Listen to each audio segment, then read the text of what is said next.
लड़की सब देखिएगा ना, कोनो कोनो बियाह शादी में एक्स्ट्रा मतलब वो रहेगी, खाना केंगन खाएगी, एक चम्मच खाएगी।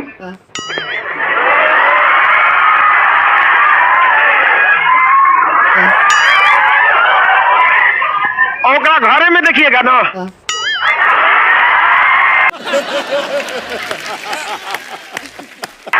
लड़का खा लिया रुमाल रखता है। हो गए लो, चलो बेट बोल लो।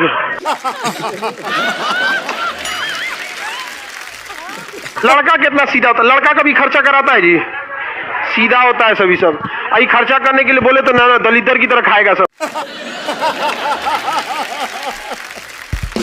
सीखो फिल्मी दुनिया से।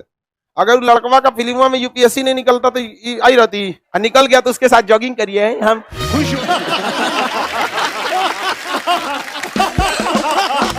लड़का का सारा स्वाभिमान गुस्सा सब कुछ तब तक है जब तक उन्हें मुस्कुराया नहीं है।